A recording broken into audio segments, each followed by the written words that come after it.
welcome to the Rugby Obsession Deep Dive. It is really great to have you listening today. Yeah, thanks for joining us. And right off the bat, if you want to keep getting these insights, and stay totally plugged into the nuances of the game, please make sure you hit that subscribe button for Rugby Obsession. Definitely do that. It helps us out a lot. Right. So today we are really unpacking this incredibly intense, high-stakes relationship between elite coaches and the governing boards that employ them. The guys in the suits. Exactly. We are pulling some insights from recent comments by former All Blacks back rower Murray Mexted. He recently read Ian Foster's book, Leading Under Pressure. Fantastic read, by the way. Yeah, and we're looking at that friction, between the boardroom and the locker room. But fundamentally, I want to frame this as a celebration of coaching resilience and just like leadership under fire. It really is. I mean, managing national teams, whether it's the All Blacks or the Springboks, it involves this unbelievable pressure. But the most fascinating dynamic is usually off the pitch. Oh, totally. Right. It's between the coach and the rugby union. Like, we see the 80 minutes of tactical chess on the grass, but the foundation of that performance is built entirely in the boardroom. And Mexted's reaction to the book really highlights that. Yeah, it gives us this rare window into just how fragile that foundation becomes when the institutional support structure starts to fracture. Well, let's look at the timeline Mexted critiques. Yeah. Because the Ian Foster situation with NZR is a perfect case study in organizational turbulence. Oh, absolutely. According to Foster's account, NZR was actively mobilizing to replace him with Scott Robertson back in 2022. Right. The pressure internally was immense. But the players actually staged an intervention to stop it. They actively lobbied to keep Foster. Which is huge. Right. And then, moving into 2023, the union just goes ahead and publicly announces Robertson would take over anyway. Yeah, and they did this months before the World Cup in France even kicked off. Exactly. And Mexted was incredibly blunt about this. He called the decision-makers naive, and he literally labeled the timing of that public announcement as absolute lunacy. Lunacy is a strong word, but Mexted is speaking from the perspective of someone who understands the internal nervous system of a high-performance team. Right. Elite sports operate on this very delicate psychological frequency. The absolute key to a successful campaign, especially a World Cup, is unified focus. Everyone has to be on the same page. Exactly. From the kit manager to the captain to the head coach, everyone pulling in the exact same direction. So when a board announces a new coach prematurely, it just sends a massive disruptive shockwave straight into the locker room. I get the disruption factor, and I completely understand why a locker room would feel unsettled by that. But I do have to push back a little on Mexted's use of the word lunacy here. Okay, play devil's advocate. Let's look at this from a governance perspective, right? Yeah. Surely an organization has a fiduciary duty to plan for the future. Well, They had a generational coaching talent in Razor waiting in the wings. If they don't lock him down, they risk losing him to a rival nation. I mean, in the corporate world, if a CEO's contract is expiring, the board doesn't wait until the day after the fiscal year ends to start a search. No, they execute a succession plan. Exactly. So are we really expecting elite sports unions to operate entirely on locker room vibes rather than proactive corporate foresight? I see your point, but the corporate analogy kind of breaks down when you factor in the specific mechanisms of high-stakes sports performance. Oh, so? It is like trying to command a ship through a hurricane while your crew watches the ship's owners building a brand new boat on the shore. Wow, okay, that's a great way to put it. Right. The crew stops listening to your navigational orders and they start worrying about who gets a seat on the lifeboat. In a corporate environment, you have transition periods, you have quarterly earnings, operational buffers. In international rugby, hesitation or divided loyalty on the field translates to physical defeat. Mexted pointed out that he remembers being in teams where disruptive announcements were made, and he saw firsthand how it fragments the collective mindset. So NZR essentially forced Foster to operate in a vacuum. Yes.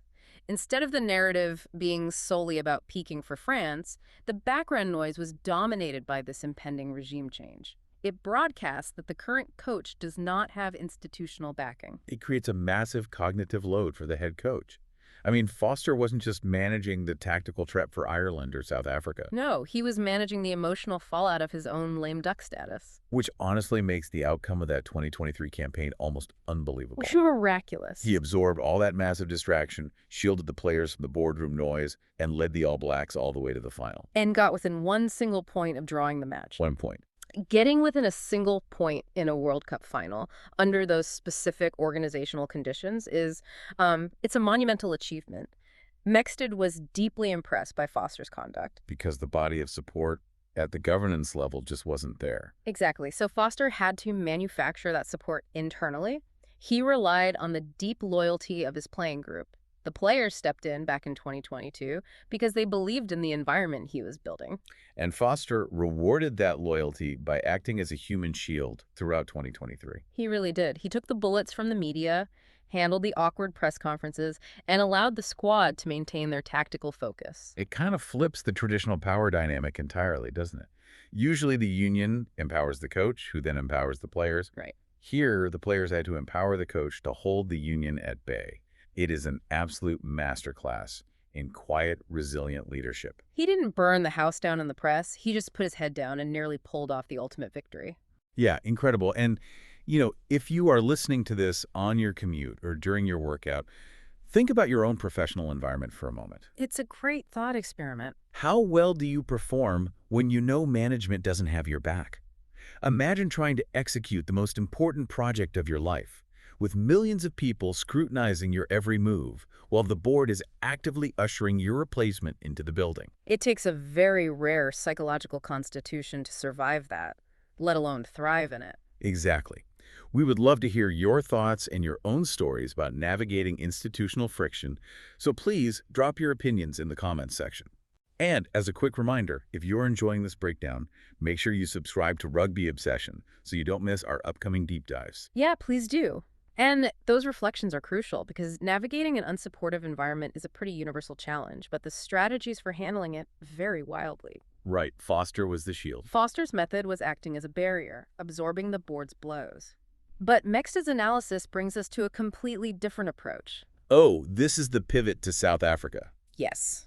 If we look across to Rassie Erasmus, he looked at a similarly fractured relationship with his governing body and chose a completely different weapon. He went on the offensive. He didn't just shield his team from the board, he engineered a way to conquer the board itself. The contrast here is incredibly sharp, because Mexted observes that when Arasmus returned to South Africa, he also experienced a profound lack of support from the people running South African rugby. Oh, it was notoriously bad. He walked into an environment heavily burdened by politics, structural inefficiencies, and just a total lack of alignment between the franchises and the national setup. He was arguably just as hostile as Foster's situation, maybe even more complex. Yeah, so the starting points were remarkably similar in terms of friction. But Erasmus recognized very early on that being a brilliant tactician on the training paddock was utterly useless if he didn't have total control over the overarching structure. He needed the keys to the castle. Exactly. Mexted points out that Erasmus had to fight, well, his words were tooth and nail, to execute the structural changes he knew were necessary. So what was the actual mechanism of that takeover? Because Mexted describes Erasmus as now being powerful and basically able to do whatever he wants. Yeah, he didn't get there just by asking nicely. Right, so how did he do it? He gained power by fundamentally restructuring the hierarchy. Erasmus didn't just step in as a traditional head coach who just accepts the player pool and the policies handed down by the suits. Okay. He assumed the director of rugby role, which allowed him to bridge the gap between the boardroom and the grass. He fought for control over player contracting, he navigated the domestic landscape, and aggressively pushed back on selection policies. Like the rules regarding overseas-based players. Exactly. He essentially forced the union to understand that their bureaucratic way of operating was directly impeding their ability to win World Cups. So he went to war with the bureaucracy, which honestly raises a fascinating question about the modern role of an elite coach. What is that? Well, we like to romanticize the coach as the master tactician, right? Right. Drawing up brilliant set piece, plays on a whiteboard. But Mexted's observations suggest that at the absolute elite level, a coach has to be a boardroom politician just to survive. They absolutely do. They have to play a highly sophisticated game of institutional leverage. Yes. And Mexted stated explicitly that it is always a battle to get to the stage where you can do the things you want to do. That is the core reality of modern international sports. It's an inherent clash. Yeah, between bureaucratic risk aversion and elite risk-taking. Governing bodies want to protect the brand, ensure financial stability, avoid controversy. They crave predictability. But visionary coaches need the opposite. Exactly. They need to take massive risks, disrupt comfortable environments, and demand absolute operational control to find that extra 1% of performance. So the bureaucracy wants a safe, steady ship, while the coach is trying to build a speedboat, and the two are constantly fighting over the blueprints. That's a perfect analogy. And Erasmus realized he couldn't build the speedboat unless he owned the shipyard. That is the exact mechanism. Erasmus fought his way to the top of the shipyard, aligned the bureaucracy with his vision, and then proved his thesis by delivering ultimate success. Back-to-back World Cups. Right. He won the ultimate currency, which then solidified his absolute power. He can now implement his vision without constant friction because he proved that his way works. While Foster, conversely, was never given the keys to the shipyard. No. He had to build his campaign while the Board was actively auditing his tenure. It is so wild to think about. Two legendary coaches, two incredibly difficult institutional environments, but two completely distinct pathways of dealing with the pressure. Yeah. You have Foster utilizing profound emotional intelligence to nearly win it all despite the Board. And you have Arasmus, who embraces the political warfare, reconstructs the power dynamic from the top down, and just achieves success on his own uncompromising terms. It really leaves us with a critical, overarching question about the future of the sport.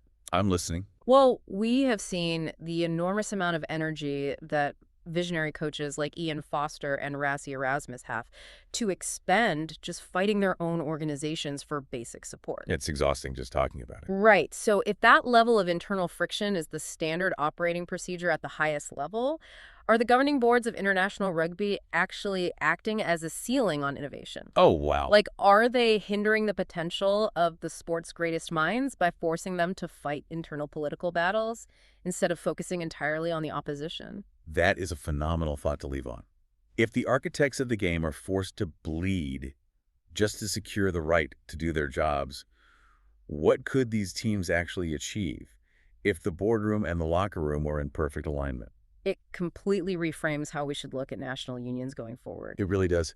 And we want to hear your take on this dynamic. Head down to the comments and let us know your thoughts on coaching resilience, the clash between sports governance and high performance. Let us know if you think boards are helping or hindering the game's evolution. Also, please take a second to hit that subscribe button for Rugby Obsession so you are always up to date with our latest analysis. Thank you for listening to the Rugby Obsession Deep Dive, and we look forward to you listening to our next episode.